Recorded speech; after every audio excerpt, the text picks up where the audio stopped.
The autumn leaves crunched under my feet as I stood frozen behind my mother's kitchen window. My 11-year-old son Tyler clutched my hand so tight it hurt, but nothing compared to the pain slicing through my chest as I listened to the two people I trusted most destroy everything I thought I knew about love, loyalty, and family. "She's so broken, Helen. Always crying, always needy. I can't take it anymore." That was Brandon's voice, my husband's voice, drifting through the thin glass, sharp as a knife cutting through my heart. My mother's laugh followed, sharp and cruel. "I told you not to marry her, didn't I? Always said she was too weak for a man like you. Too damaged." The words struck me like physical blows. My knees went weak. Tyler's wide, confused eyes searched mine, sensing something terrible was happening but not understanding what. I pressed a trembling finger to my lips, silently begging him to stay quiet, even as my whole world collapsed in front of us. Then Brandon's next words shattered the last fragile pieces of hope inside me. The insurance money from her father's death made it worth it for a while. But now that's almost gone. I'm done playing the caring husband to someone so pathetic. I gripped the windowsill so tightly that splinters dug into my palms, fighting to stay upright. The insurance money, the money I thought we had been saving for Tyler's college, the money that was supposed to secure our future. He'd been using me. All this time he'd been using me. "What are you going to do about it?" my mother asked, her tone filled with a cruel excitement, like she was savoring every moment of my humiliation. "I'm going to leave her, take everything. She's so weak and broken she won't even fight me. She'll just cry and accept it like she always does." They laughed. My husband and my mother actually laughed about my pain, my so-called weakness, my trusting heart. That was the moment something inside me broke. No, not broke, snapped like a rubber band stretched too far. The part of me that believed in goodness, in love, in family. It died right there behind that kitchen window.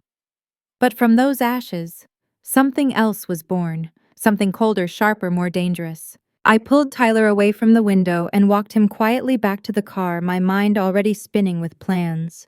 They thought I was weak. They thought I was pathetic. They were about to find out just how wrong they were. 3 months earlier, I would have never believed this could happen.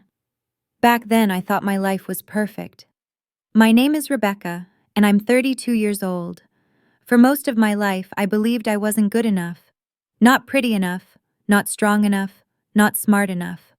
My mother made sure of that. Her constant criticisms and cutting remarks had shaped me into someone who thought gratitude for scraps was the best I could hope for. But despite that, I thought I had beaten the odds.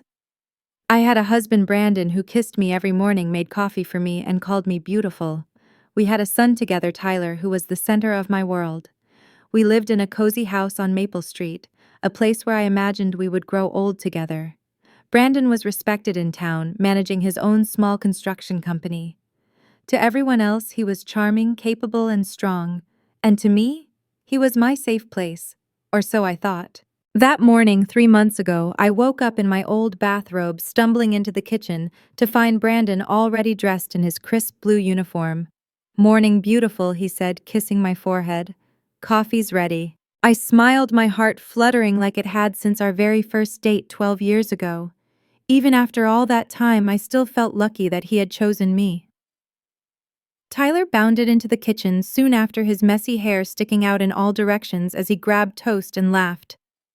Brandon ruffled his hair, warm and fatherly, saying, "Listen to your mom, son. She knows what she's talking about."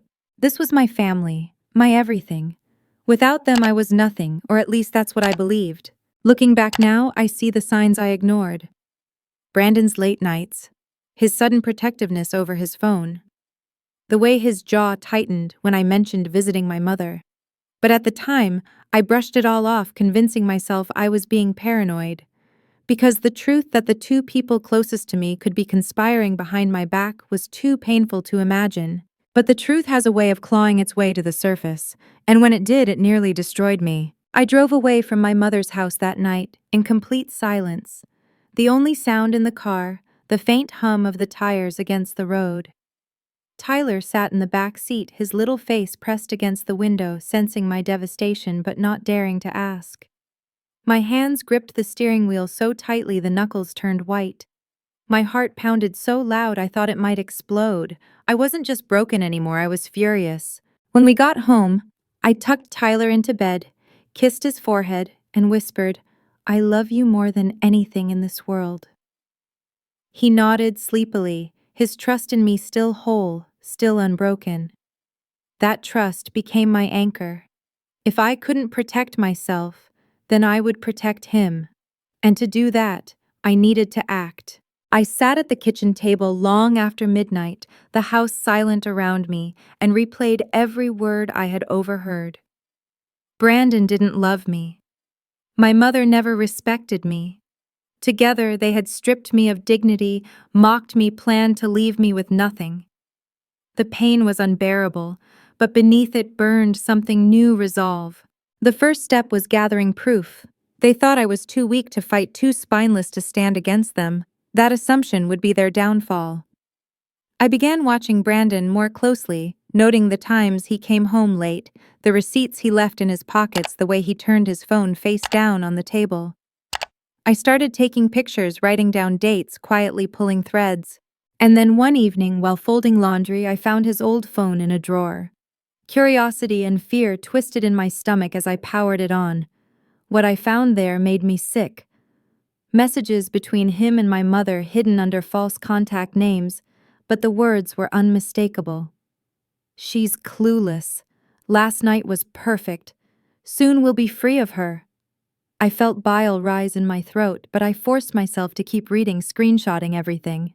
If they wanted war, I would arm myself with the truth. Meanwhile, I started piecing together my mother's part. I visited her casually, pretending not to know, letting her chatter about wedding anniversaries and her concerns for my marriage. All the while, I noticed how her phone never left her side, how her smile faltered whenever Brandon's name came up. Each time I left her house, I felt Tyler's eyes watching me, questioning, but never asking. He was old enough to sense the tension, too young to understand betrayal this dark. I promised myself I'd protect him from as much of it as I could. But even as I gathered proof, I felt the weight of years pressing on me. Memories of my childhood flooded back, my mother's sharp tongue, the constant criticism, the way she belittled me in front of relatives. "You'll never be good enough," she used to say. And here she was, proving that, even as an adult, I wasn't good enough to keep her loyalty, not even against the temptation of my own husband. The betrayal wasn't just about Brandon. It was about every wound my mother had inflicted, every scar she had left on my soul. This wasn't new, it was simply the ugliest version of something she'd been doing all my life. One night, as Brandon slept beside me, I lay awake staring at the ceiling, my chest tight with rage. I could hear his steady breathing, could feel the warmth of the man who had whispered promises of forever to me, and all I could see were his words to my mother. "I'm done playing the caring husband." Tears streamed silently down my face, but they didn't weaken me anymore. They sharpened me. The next morning, I looked at myself in the mirror and didn't recognize the woman staring back. Her eyes were hollow, but behind them burned fire. She wasn't the meek daughter, the obedient wife. She was something else now, something they would regret underestimating. I began quietly moving money. Small withdrawals from our joint account, discreet transfers into a new account under my name only. Brandon didn't notice, he was too distracted, too sure of himself. I started collecting every financial document I could find, every insurance paper, every bank statement. He thought I was weak, but weakness can be the perfect disguise. The final confirmation of their betrayal came on a rainy Thursday night. Brandon said he was working late, but I followed him. I parked across the street from my mother's house, my hands trembling on the steering wheel, and watched as his car pulled into her driveway.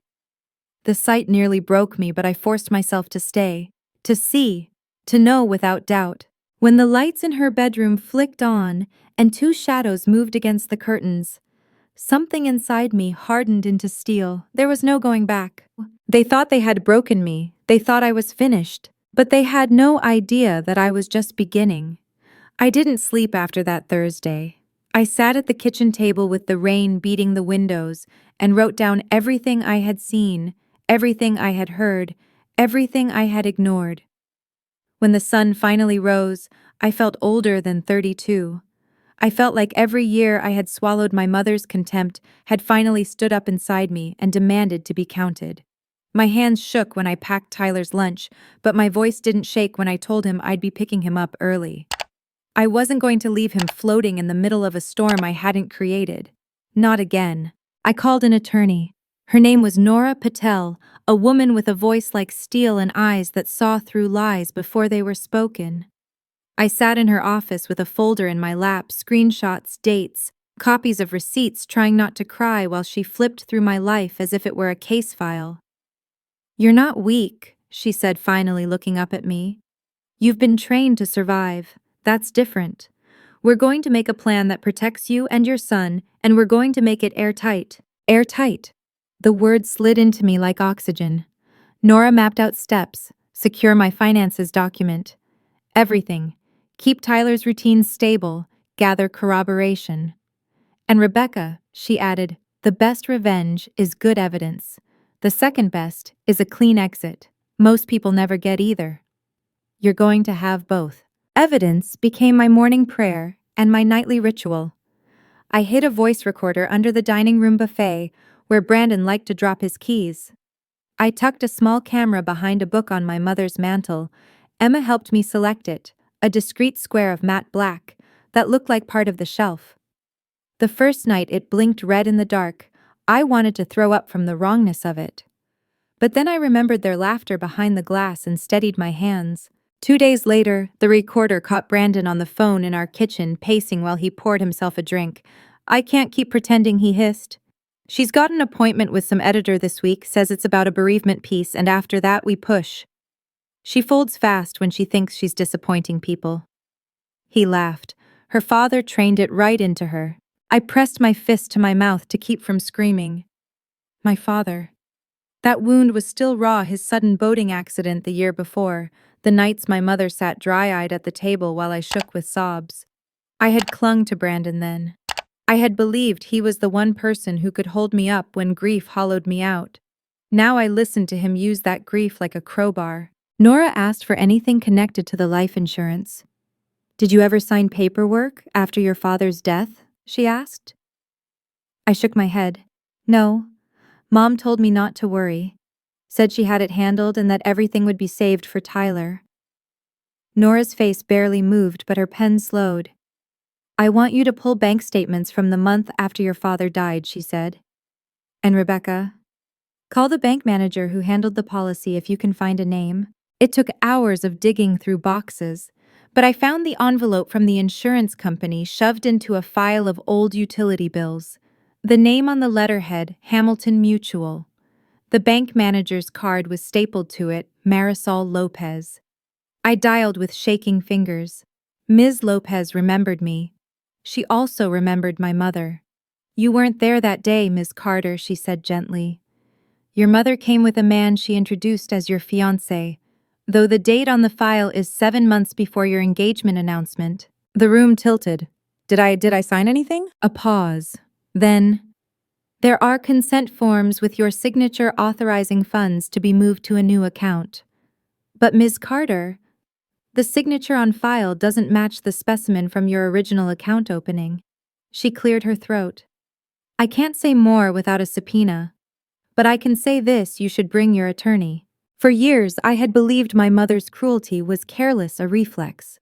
Hearing Ms. Lopez, I understood it had also been strategy, forgery, timing, a premeditated redistribution of my father's final gift, so she and Brandon could press their thumbs into the softest part of my life and call it security. I took the recordings, the screenshots, Ms. Lopez's printed email to Nora.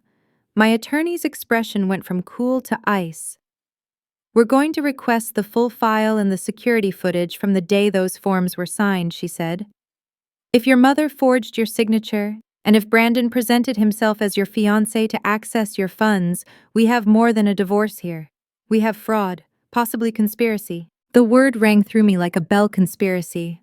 I had tasted betrayal, but somehow hearing the legal shape of it made the room make sense. I wasn't crazy. I hadn't imagined the pattern. The pattern had a name. I stopped sleeping in our bedroom the same night I learned about the forged forms. I moved to the twin bed in Tyler's room, a wall of pillows between us, listening to his breathing smooth itself out, while mine snagged and stuttered. Brandon stood in the doorway, once shadow slicing the hall light, and said, "We need to talk." "We will," I said without turning, "soon." He left, footsteps clipped as if he had a schedule and I was late to it. The camera at my mother's house captured something on a Wednesday afternoon I will never forget. She and Brandon were at her dining table, papers spread like a fan. "Once she signs the quitclaim, we list the house," my mother said, tapping the deed to our Maple Street home. "She won't fight you in front of the boy. She never fights in front of him." Brandon smirked. "You know her tells. I know her triggers. Between us, she's putty." I paused the video at that frame, my mother's finger on the deed. Brandon's grin carving my life into real estate, and I felt the last soft thing in me harden. Not even shame, not even grief, just resolve. Nora helped me set the date. "You want public accountability?" she asked. "Invite them to give it to themselves." We chose the first Sunday in November, my parents' old tradition of a harvest lunch for the neighbors. My mother still hosted it, all porcelain and pot roast, all small-town sainthood. I sent a group text from her phone while she was in the shower, an old habit of hers I had learned from being the girl you could trust to help with technology. I invited the neighbors, the pastor, two of Brandon's contractors, my Aunt May, who had loved me quietly for years, and Ms. Lopez, who replied, "I'll be there." On the morning of the lunch, I braided my hair like I used to in high school when I still thought decency could be earned.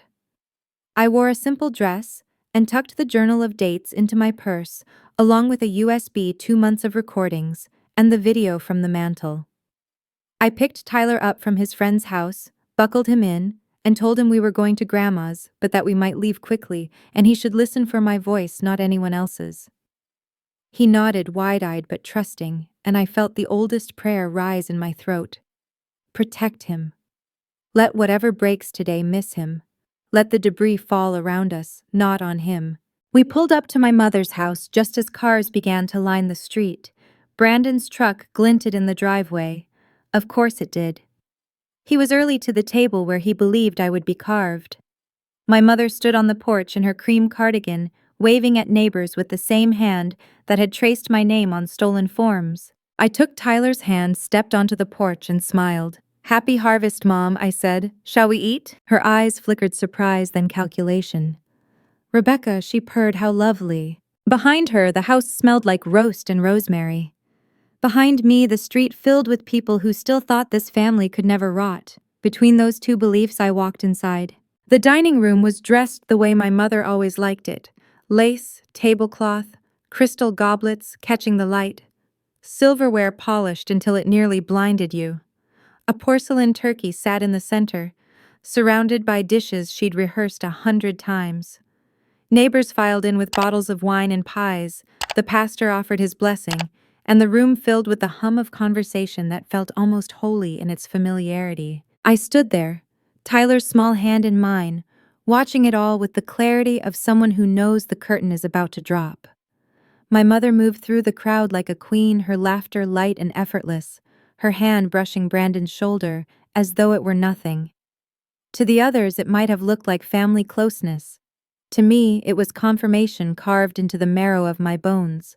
Brandon looked sharp, deliberate in his dark suit, shaking hands with the men, kissing the cheeks of women who still thought he was the model son-in-law. But when his eyes met mine, I saw the twitch in his jaw, the flicker of uncertainty. He hadn't expected me here, not with my chin lifted, not with my dress simple and defiant, not with Tyler at my side. "Rebecca," the pastor said warmly, clasping my hand. "It's good to see you here. Family is everything, isn't it?" I almost laughed. Almost. Instead, I just nodded because in a few minutes his words would hang in the air like prophecy gone sour. When everyone was seated, my mother rose, raising her glass of white wine. "Thank you all for coming," she said, her voice the perfect balance of humble and proud. "Family traditions are what keep us grounded, what remind us who we are."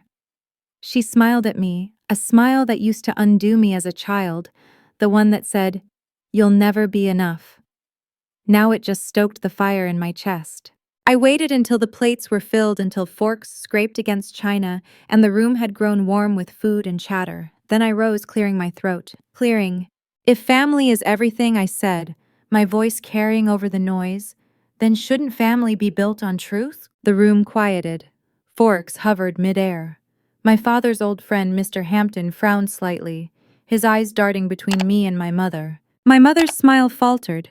Rebecca, perhaps this isn't the— No, I interrupted, my voice sharper now. This is exactly the time. This is exactly the place. I pulled the USB drive from my purse and held it up. For months I've been told I was weak, that I would accept anything, endure anything, that I was too broken to fight back. But weakness and silence are not the same thing. And today I'm done being silent.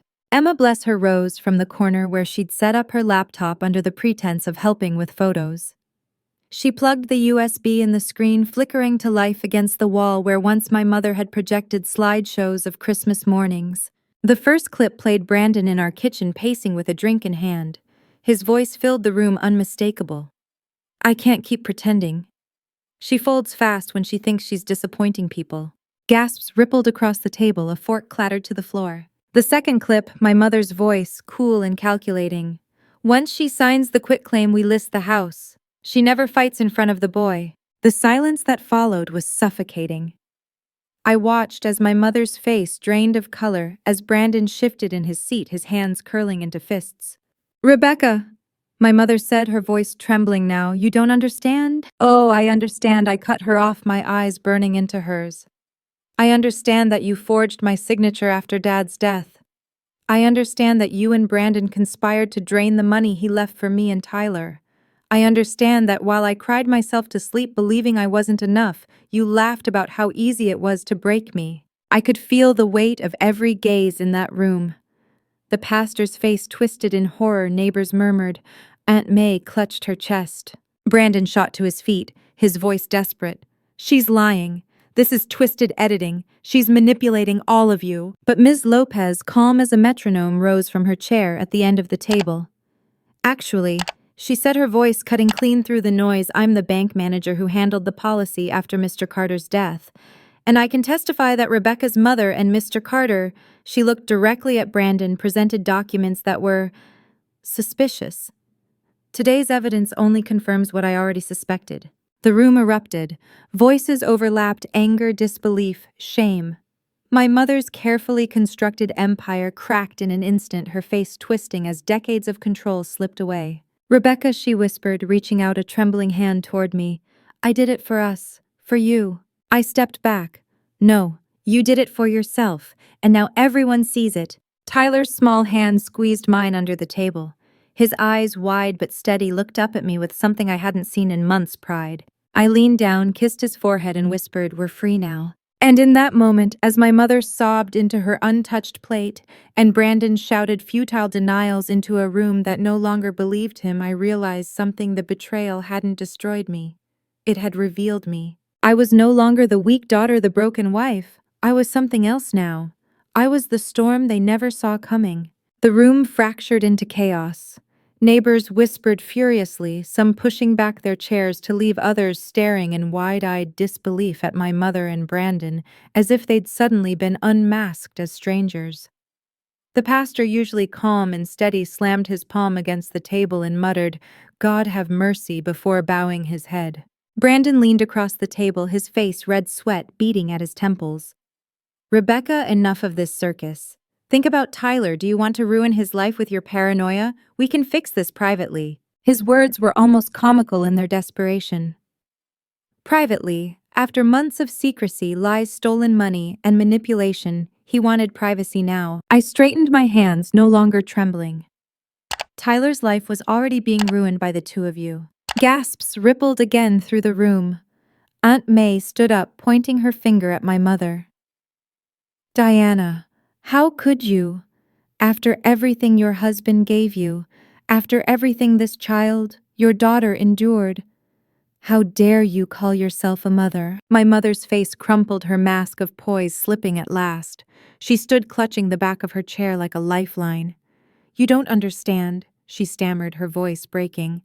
William ignored me for years. He was married to that pulpit, not to me. And when Brandon came along— Her voice cracked and she shook her head as if even she couldn't finish the excuse. No, I said firmly, this isn't about Dad, or the church, or even Brandon. This is about you, Mom. It's about the way you've cut me down since I was a little girl, made me believe I was worthless, and then proved it by stealing the only love I thought I had left. Tears burned my eyes, but I didn't let them fall. This wasn't grief anymore, it was clarity. Brandon tried to salvage what he could. She's exaggerating. Yes, there were mistakes, but it wasn't like that. He gestured wildly at the neighbors searching for allies. You all know me. You know I'm not that kind of man. But no one met his eyes. The recordings, the bank manager's testimony, my mother's half-confession, they had already stripped him bare. Ms. Lopez stepped forward, her professional tone carrying over the din. I've already contacted legal authorities with the documents I've seen. There will be an investigation into both the forged signatures and the misuse of funds. The room fell into stunned silence. My mother's knees buckled and she collapsed into her chair, burying her face in her hands. Brandon's jaw worked furiously, but no words came out.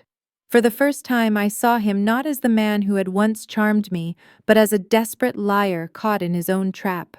I turned to the gathered crowd, my voice steady. This family isn't what you thought it was. But my son and I, we are starting over, and we will be okay. We'll be. Tyler pressed himself against my side, his little arms wrapping around me, his voice barely above a whisper. Mom, can we go home now? I looked down at him, my heart softening. Yes, sweetheart, we're going home. As I walked him toward the door, I felt dozens of eyes on my back. Some were full of pity, others of admiration, but none of them mattered. What mattered was the small hand in mine, the quiet strength in my chest, and the certainty that I was finally free. We stepped out into the crisp November air, the noise of the fractured gathering fading behind us. For the first time in months, I inhaled without choking on secrets. The sky was sharp and clear, the world wide open. That night, after putting Tyler to bed, I sat at the kitchen table with a cup of tea and stared at the stack of evidence Nora had organized. There would be trials, hearings, ugly days ahead. But none of it scared me, because the girl who had once been too weak to stand up was gone. In her place was a woman who had looked betrayal in the eye and walked away stronger. And as I closed my eyes, I knew this wasn't the end of my story.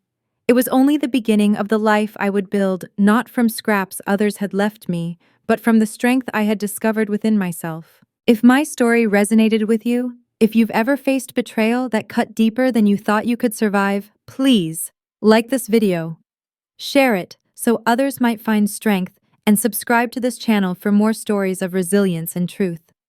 And tell me in the comments, how did you find your power after betrayal? Because in the end, betrayal doesn't define us. What defines us is how we rise from it.